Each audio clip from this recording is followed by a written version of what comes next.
Hi, I'm Mark Honeybone from Property Ventures, and welcome to our weekly podcast where we interview prominent members of the investment community along with other professionals in the New Zealand property market. This is a free service from Property Ventures so that you can keep current and learn from some of the best around New Zealand. To check us out, take a look at propertyventures.co.nz. We hope you enjoy today's podcast.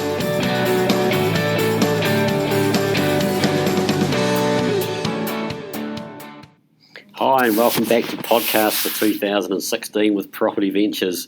And yes, we're going to carry on again this year, speaking to the expert every week, well most weeks we'll say, and bringing you more knowledge and hopefully up-to-date market analysis of what's going on around the country. Now I've been invited along to an evening which I'm looking forward to on the 22nd of March with BNZ economist Tony Alexander, that many of you will know and probably get weekly emails from him, and also Matthew Gilligan from GRA, who's certainly active out there investing very heavily at the moment. So we're going to start off this first podcast this year with Matthew Gilligan, talking about how he sees the market, a bit about the event coming up, and what he's been up to. So we hope you enjoy podcast number 52 or number 1 of 2016. So welcome back to the podcast series, Matthew. Thanks, Mark. Okay, Matthew, you've written a book, Property 101, and I know for a fact that quite a few listeners have read that over the Christmas break. Why don't you be interested to see how many sales you've had? How's it going, Matthew? We've been very pleased. I think we put it to the market about August last year, and we've just printed our 2,500th book. We sort of print them 100 at a time, but they've been pouring out the door, so we've sold 2,500, so it's going very well, thank you. Good work, well done. So the book, for those who don't know, it talks about New Zealand property with a focus on Auckland property. So I'd like to start off asking you, Matthew, where you see the New Zealand and Auckland market at the moment? Well, big question there, Mark. I think to answer that question, you've kind of got to look at property cycles and acknowledge that the market is running in 10-year cycles. If you look back in time, the market's peaked in 87, 97, 2007. So, of course, past performance is not a guarantee of future performance, but there is a pattern there. And it feels very much like 2006 to me, where particularly in Auckland, the yields are very low, which is a sign of markets heading towards the peak. There's a lot more investor caution out there. This is in the Auckland market. And, I think a rational person says, we're heading towards the peak, we need to be careful. Yet there's a lot of late entrants into the market who are still taking action. They feel like they've missed the boat. They feel like the boat's going to keep going. So they're jumping in and arguably jumping in a bit late and buying things at retail prices. So speaking of Auckland, I think we're going to get growth in 2016. I think we'll get 10% if we're lucky. It'll be something of that order, 5 to 10%. And that's slower than 2015, where a lot of the Auckland market grew at over 20%. And I always say to my clients, speaking to them in workshops and in recent times when I'm meeting with people, I'm saying, well, we don't want to see another 20% year in Auckland right after 2015, because then you would have a bubble. Then you would have the Reserve Bank reducing LVR ratios back to 50%. And you'd have much stronger Reserve Bank intervention. And because we would be heading towards a bubble and it would become unsafe. And as an investor, what I want is long-term sustainable growth rates, not short-term peaks that result in corrections and volatility. So Auckland, it's heading towards top of the cycle. It's not there yet. It's up 71% since the bottom of the GFC. It's up 64% since its former peak value in 2007. So those are enormous numbers. When you look at the rest of the country, it's cycling behind Auckland. And with the effect of the 70% LVR rule in Auckland versus the 80% LVR rule applying to investing out of Auckland, that's flushing capital from Auckland into the smaller centres, just simply because there's more liquidity. Secondly, the money's chasing the lower cost base out of Auckland. And so particularly Aucklanders are now looking further afield. They realise that ripple effect and affordability is going to take that capital out of Auckland. People downshifting, selling their McMansion in Auckland, their $2 million or $1 million property, disappearing down to the likes of Hamilton and Tauranga. They can get a house marked for, $400,000 to $700,000 in Tauranga, for example. That lets them be debt free, have some money in the bank, and have a better life. So there's a lot of that going on. So real migration from people being pushed out of the market in Auckland, and ripple effect for investors just looking for properties at a better value and enjoying better liquidity through easier banking standards in the out of Auckland markets. So that's, and you look at the growth cycles. Auckland always booms first. So I think 2016 is going to be the year that the regions catch up and Auckland comes off the boil. Just on those, a lot to add, if you could, just see it interesting enough, as you said, so it's followed other cycles, very, very similar. I was in this provinces 10 years ago when the last cycle happened, and it's happening exactly as you said then. Auckland happened, and now it's happening there now. And I know a couple of areas very, very well where the market is as hot now as it's been for 10 years. I mean, you just can't get stock, and prices are going out of control for those areas. That's right. And a lot of those areas did that in 2006, 2007, with ripple effect coming out of Auckland. But their fundamentals are not the same as Auckland's. Correct, yeah. And so I always warn my clients to not get sucked in by this, because you go into the smaller centres, everybody's investing crazily at 5% interest rates, thinking that, if you can get more than 5%, you're positive cash flow. But a couple of things, interest rates will go up, they always do. There's nothing to say they're going to go up short term, but when they do, what's an investor's portfolio going to look like when interest rates are running at 10%? If they've borrowed $1 million and they're paying $50,000 in interest, at 10% they're paying $100,000. They're paying twice as much. In the smaller centres, the average household incomes are lower, and the diversity of employment's not there, so you can lose your job and not be able to get another one. So if you're facing higher interest rates, the whole market's facing it. Your employer is facing it. So your employer's having less money being spent in his shop because everybody's paying the money to banks rather than buying cups of coffee, going out to dinner and buying new household items like TVs and couches. So, the whole retail market's feeling it. People stop buying cars, they tighten the belt in a high interest environment. So employers then start laying off people. They lay potentially the property investor off who loses their job. They lay the property investor's tenants off who lose their jobs. In a massive market like Auckland, where you've got huge diversity in employment and such a large infrastructure spend going on, such a high average income, actually you can get another job, and so can your tenants. But in the small towns that are often one-horse towns, it can cause a lot of volatility because the incomes are lower and the employment is harder to obtain, especially in a recession.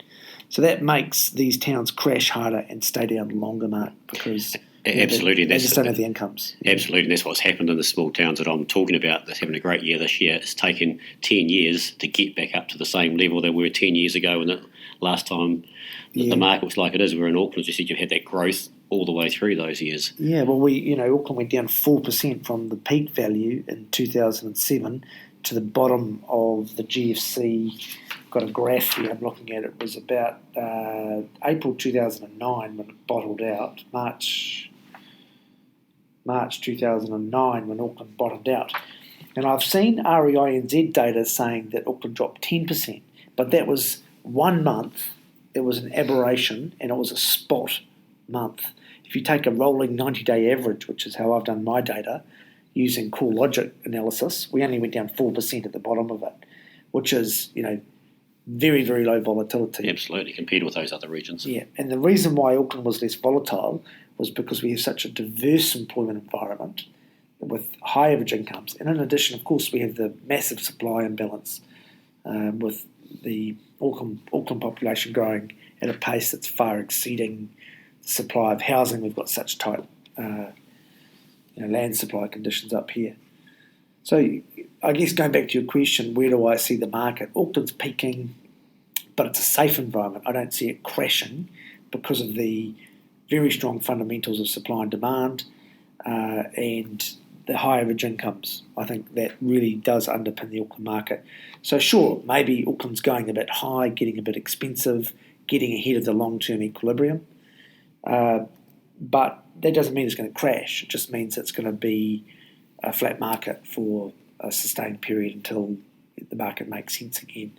When will it make sense again? It will make sense when rents have come up, incomes have come up that support the new high point. So, yeah, Auckland always peaks a bit high, but the phenomenal net migration and the internal organic growth of net births and deaths tends to buoy the market when things are tough. Great stuff. Yeah, perfect. And if you want to hear more about what Matthew has to say about the market update, of course, you can come and listen to him and Tony in a few weeks' time, which we'll talk about afterwards. So if we move on from that, Matthew, what's people are really interested in what you're up to? Are you sitting on your bum, or have you been investing the last year? Well, 2013, I bought quite a bit of property. 2013 going into 2014, picked up 13 houses in 13 months during that period, and a lot of those properties were development properties. I like to buy one property but then end up with 4 properties out of it. Right. While I'm sitting on the original title, I'm funding one title, but I've got 4 houses going up in value. So that's the concept of land banking. And, of course, when you're buying development sites, you've got to be careful to do your due diligence and make sure that you've got the underlying potential of development. There are lots of sites that look developable, but they're not. So you've got to pick your sites carefully, but you just get much higher growth. And not all investors, it's not a suitable strategy for all investors because there is a degree of expertise involved in development, and it's tough on cash flow. But if you can get involved in development sites, very high growth, you make a lot of money out of them during growth times, and you end up, once you develop them, producing cash flow if you build stock that is yielding. So if you just go and buy and build an average house in an average suburb, you'll probably end up with negative cash flow. Mm-hmm. But the way I'm doing it is I'm developing stock that's producing cash flow, and that's putting me in a position where I get these big capital gains through the development process, through the market going up in value while I'm conducting that activity. And because I'm building assets with cash flow at the end, I'm getting net yields that are exceeding interest rates by far, so I'm cash flow positive. Right. So I think that's pretty exciting. Another part of this strategy that I think is really important is the tax side of develop to hold. If you're Matthew, do you know a bit about tax, do you? I know a little bit there. Read Tax Structures 101 if you want to learn more about tax. Just get that little advertorial in there. Tax Structures 101 is my other book. And I am a chartered accountant as background, by the way. And I am the MD of Gilligan Rowe, which is the largest property accountancy practice in the country, 100 staff. But that aside, back onto property, if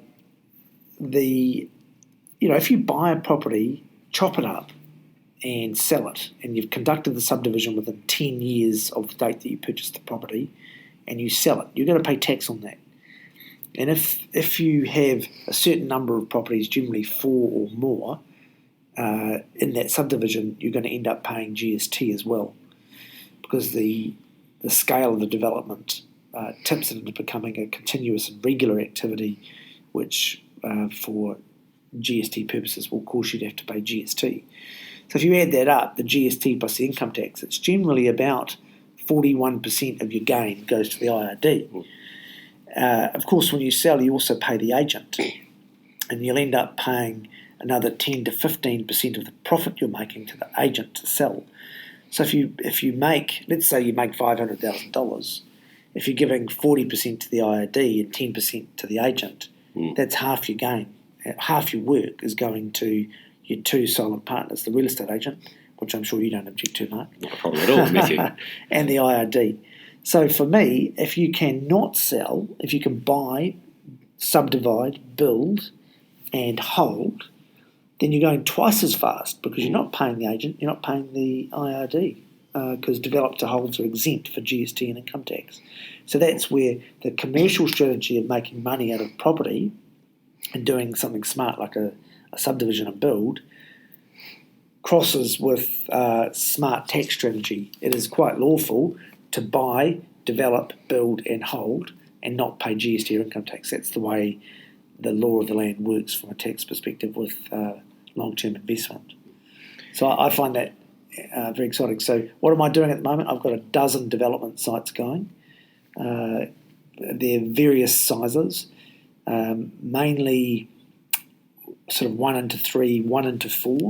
Mm-hmm. I'm doing them everywhere in Auckland. On some of them I'm buying the land, subdividing, building and renting out. And on other blocks I'm doing relocatable properties where I buy the block. I tend to do the relocatables in areas where the demographic doesn't support a new build.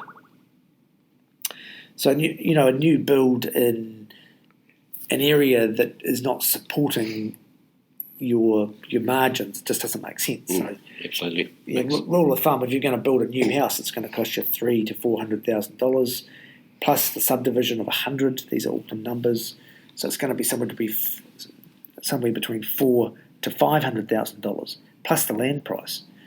So if you're paying a couple of $100,000 for the underlying land value in a section, you're up to $600,000 to $700,000. And if the property's only going to be worth $600,000 to $700,000, that doesn't work. There's lots of areas where you end up potentially overcapitalising if you're doing a new build. So those areas, I still work them, but I'm relocating houses. I can do a relocatable for $100,000. Yeah, makes sense. You don't want to do a relocatable in St Helens, but you don't want to do a brand new build in maybe or parts of Manurewa. Yeah, that's right. Although people are doing new builds in Manurewa, and maybe they can build cheaper than I can. Yeah. But I struggle. Having said that, there's some very good parts of Manurewa. Oh, yeah, absolutely. Just I said to see certain parts. But like I've got a property in Viola Ave in Mangere East, and number 9 Viola, and that site is we had lovely houses all lined up there. We had schemes done. We were off to council to apply for them and done the planning and changed our minds.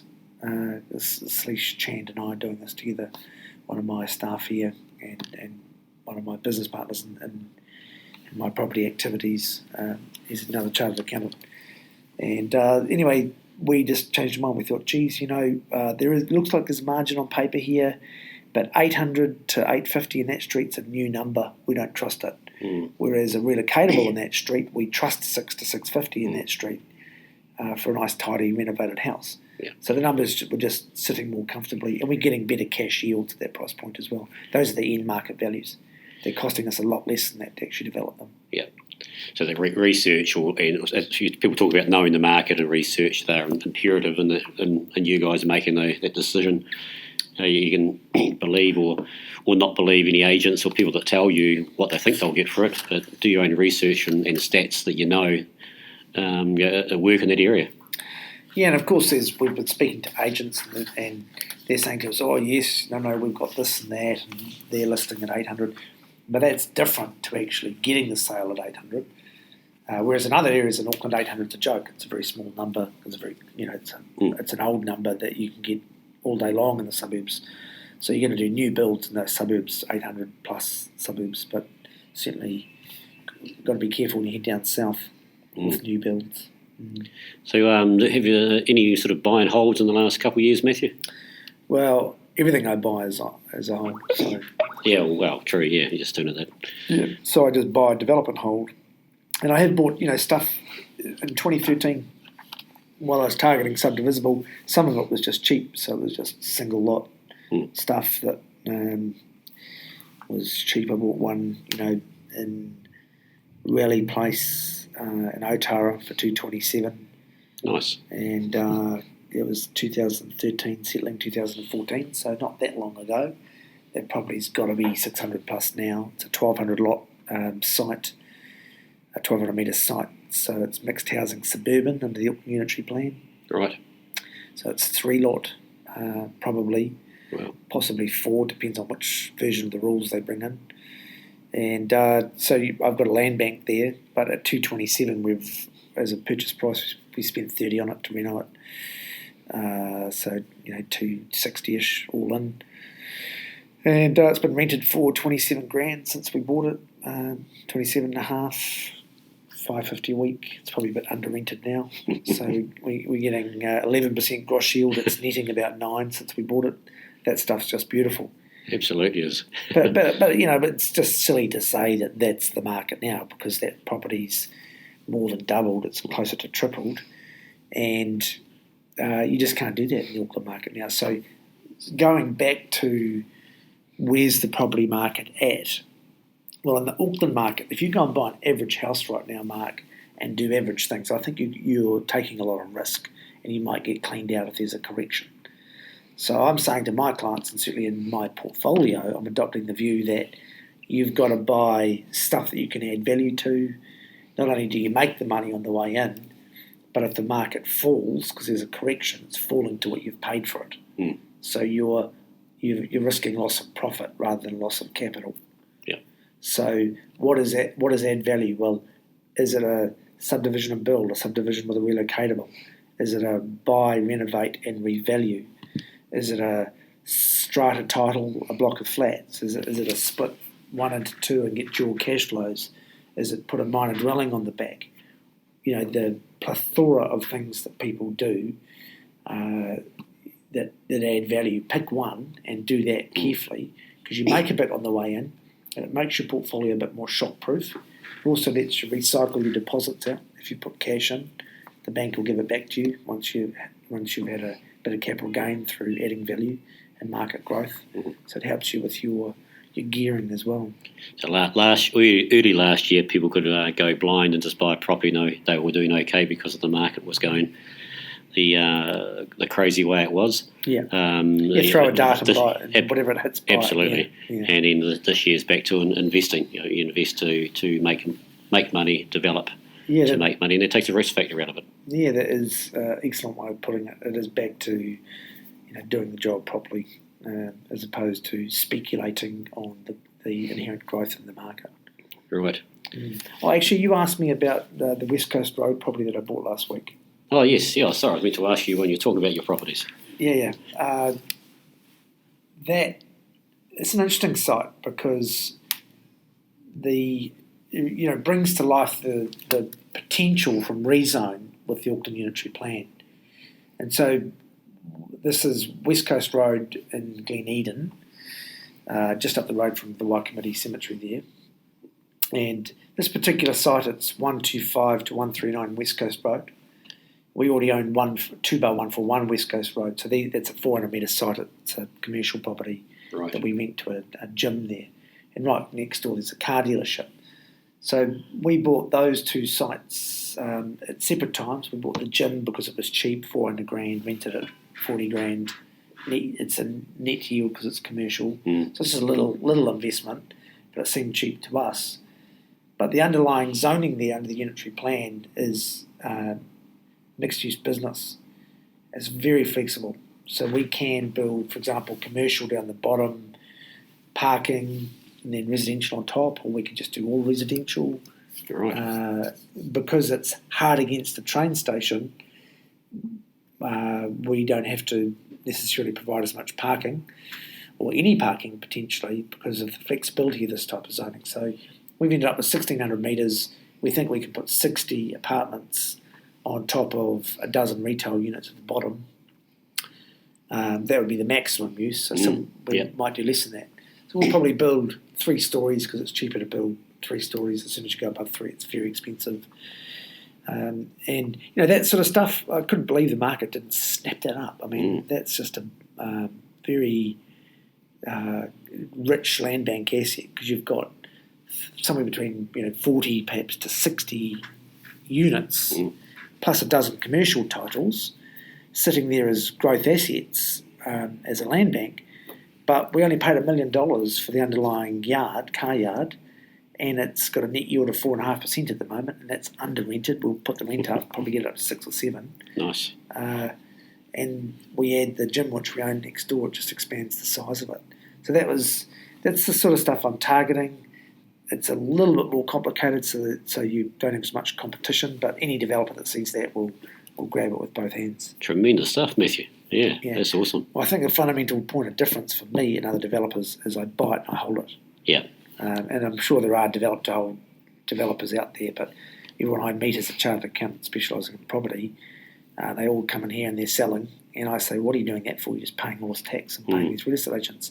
Why don't you build something that has cash flow at the end and hold it? Not only have cash flow at the end, you're keeping all that equity along the way, so it's not going to hold you up too much of moving forward. Yeah, well, putting it another way, let's say that you had a development that was going to cost you $3 million and it's worth $4 million at the end. And you developed it in such a fashion as it was positive cash flow.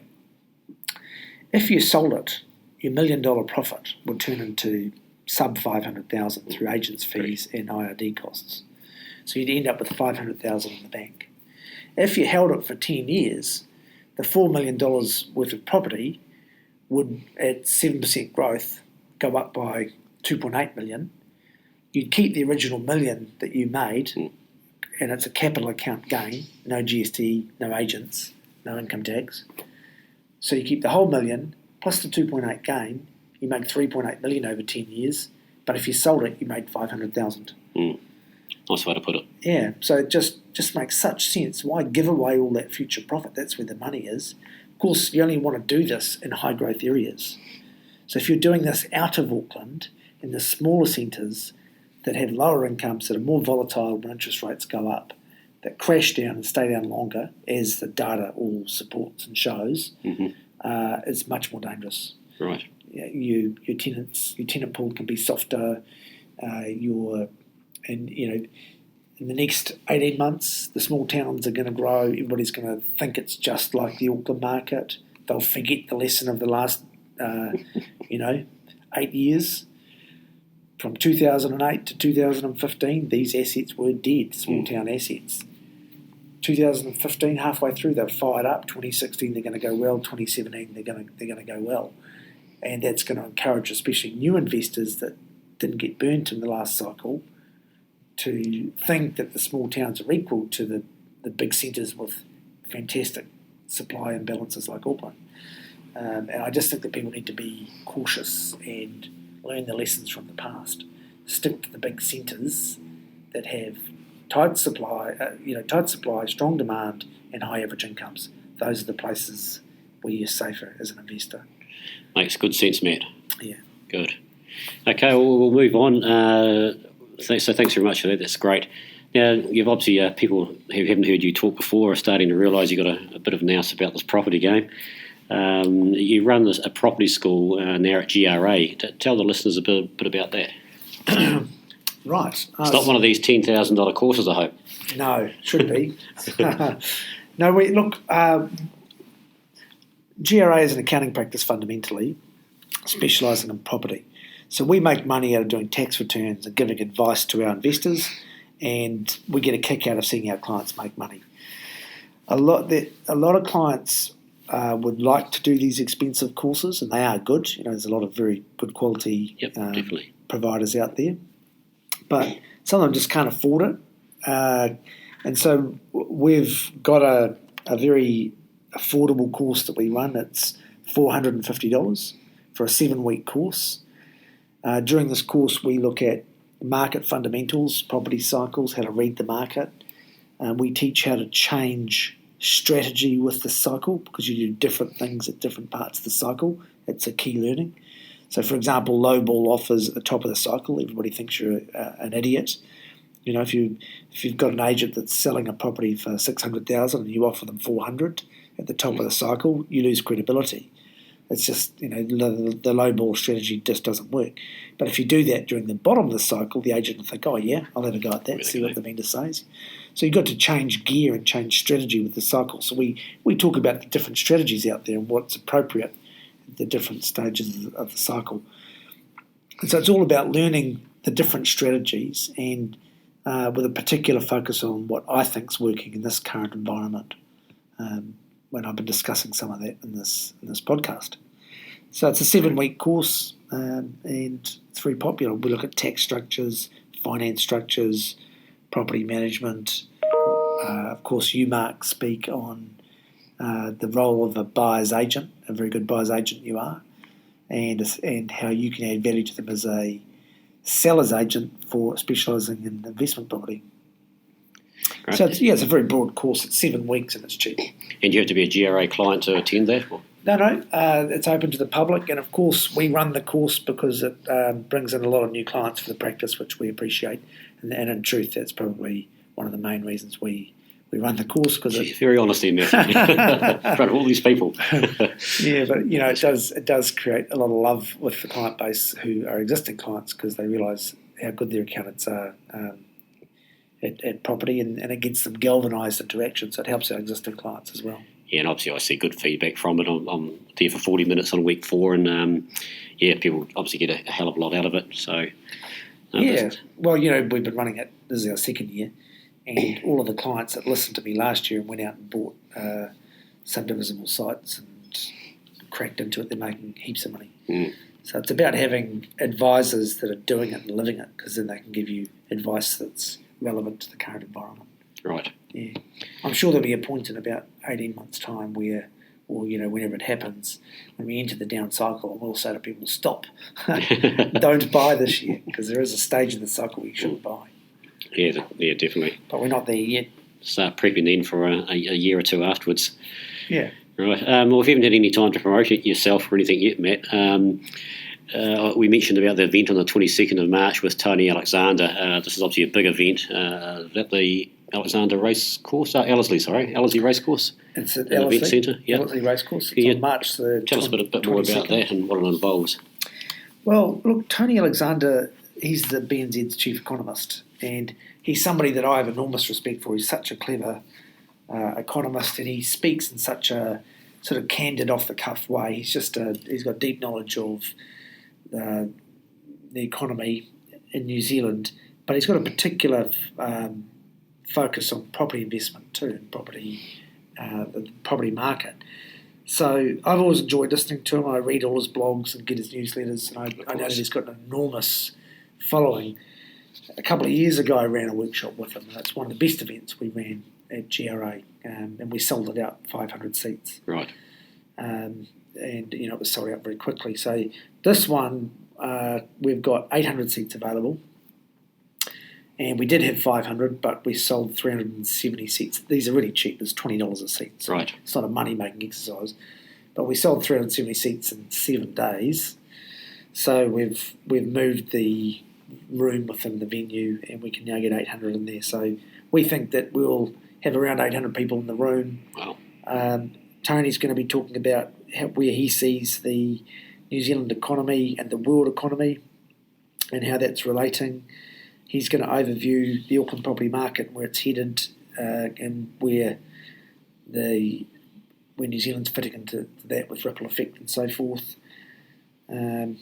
He's going to talk about the migration patterns of Chinese and the availability of Chinese capital and its influence on New Zealand.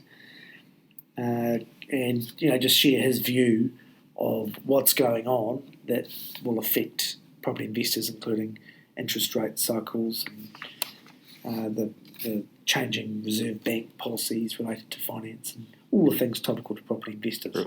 Great. Yeah, and he's a very entertaining speaker.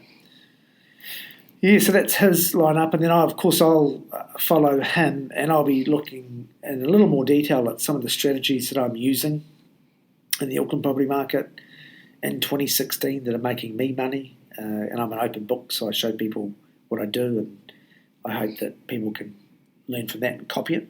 Because I always say, if you see somebody doing something successful, You copy it, you'll get their success. Yep. It's pretty much as simple as that. I'm going to talk a bit about the Auckland Unitary Plan and the implications of the recently released zones. Of course, the zoning came out in 2013 for the rezone of Auckland under the proposed Auckland Unitary Plan, but in December 2015, in a very strange fashion, they released a bunch of new areas that are being rezoned much more intensively, and they changed the definition of urban and suburban zoning to be much more intense than it previously was. So that's creating some buying opportunities, but you've also got to raise a question mark as to whether it will precede these so-called out-of-scope changes, because there's been no community consultation and the community is up in arms about it. So I'll be talking a bit about that. I'm going to talk about my top 5 things to avoid in the current property market.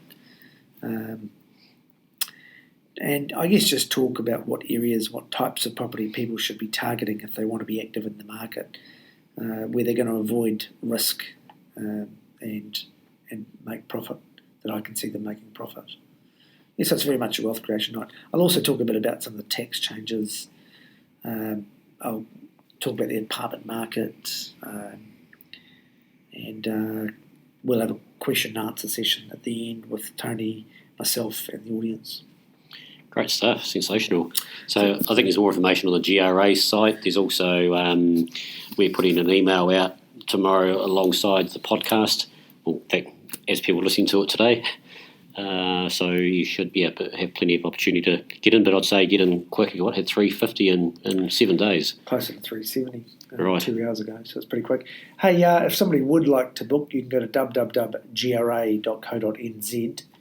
and just look under events. I think it's called on the website, events or seminars, and you'll find it there. It's the Tony Alexander and Matthew Gilligan 2016 market update. Or it's on our latest Facebook page also, that latest blog there. You can click on it and it takes you straight in there. Oh, very good. The Property Ventures Facebook. Property Ventures one, yep. Yeah. Oh, good. Oh, that's that. I'm looking forward to that. That's a great night, so will be great nights. So I was going to sort of wrap up and ask any final tips from investors in 16. I think you've already covered most of them early on in this podcast, unless you've got anything else you just want to finish up with and add before we finish up tonight, Matthew.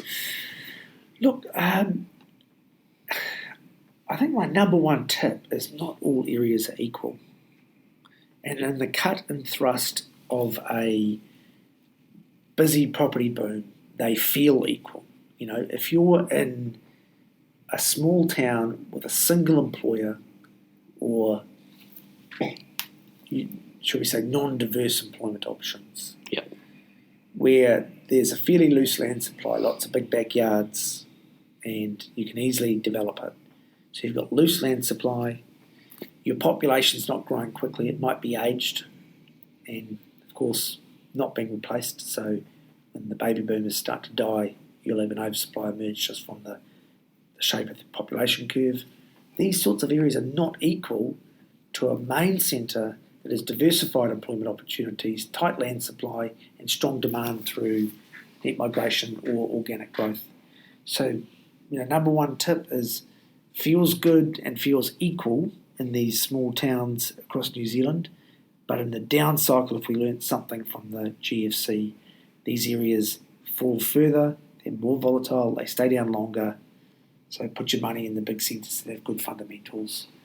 Just remember that when you're investing. And of course, if you are investing in Auckland, second tip, average houses and average suburbs look very expensive to me right now. Be careful. You need to pick stuff that you can add value to and add the value. Then you make your money on the way in. Then you de-risk your investing, because if the market does have a correction, it corrects down to perhaps what you paid for it. You just lose your margin rather than your capital. Makes sense, Matt. Very well, good. Last tip, watch these interest rates.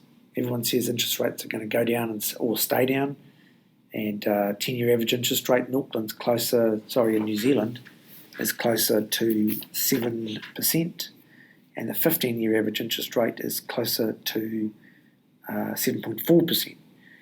So while global interest rates are looking soft and likely to stay low. If you have a world event, shock event happen, maybe a bank tips over, maybe a sovereign state tips over. Greece, one of the pigs, Portugal, Ireland, Italy, Greece, Spain. And if it was one of the bigger economies like Spain, if you had sovereign default on their obligations to the world, you'd have GFC2 happening pretty quickly. Suddenly you'd have very high interest rates. So just be careful. Punch within your weight. Don't overextend your family. If you can pay your bills at 5%, that's fine. What if interest rates are 7 or 8, 9 or 10%, And for the last 3 cycles, interest rates have peaked at over 10. That's what's killed people off in the end, caused a lot of mortgage sales, etc. So punch within your weight. Don't borrow too much money. If you are going to borrow the money for leveraged property investment, which is a great thing to do, make sure you don't just try and minimise your profit. Minimise your interest rates. Don't just think about maximising profit short term. Your focus is on minimising cost there. Think about the risk.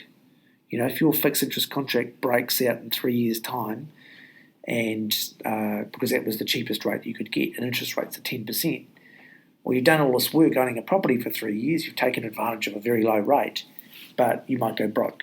So it's kind of missing the point. You get rich by holding the property for 10 years, you get solvent and enjoy some cash flow by having a minimised interest rate.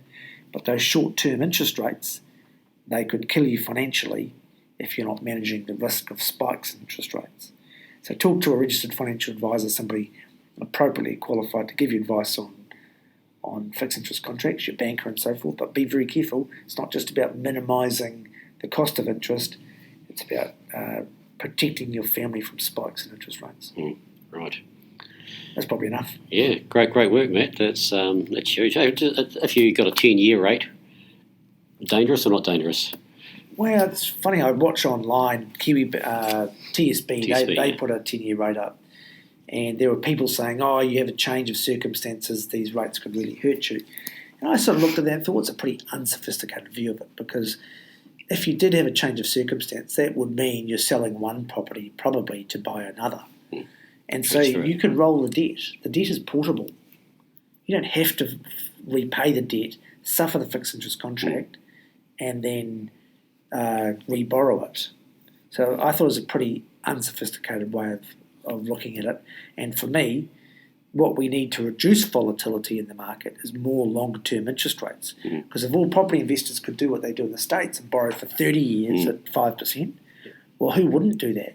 I'm Absolutely. a long-term investor. Yep. And I'm quite happy to take long money at a low rate because it gets rid of volatility and protects my portfolio from spikes. But of course, we have these crazy, long rate is 5% in New Zealand. BNZ offers 7, TSB offer 10-year rates. I'm a big BNZ customer. I like their 7-year rates, and I take a lot of 7-year money out with BNZ because I'm not about getting every dollar out of playing the interest rate market. I'm out of getting massive capital growth out of being a survivor over the long term. Right. So for me, the focus is on surviving the spikes in the market and getting the growth by investing in high growth areas like the better parts of Auckland.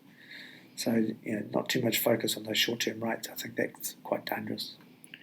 Great stuff. Okay, Matthew. Hey, thank you very much for your time tonight. My pleasure. I'm sure we'll get you back sometime during the year.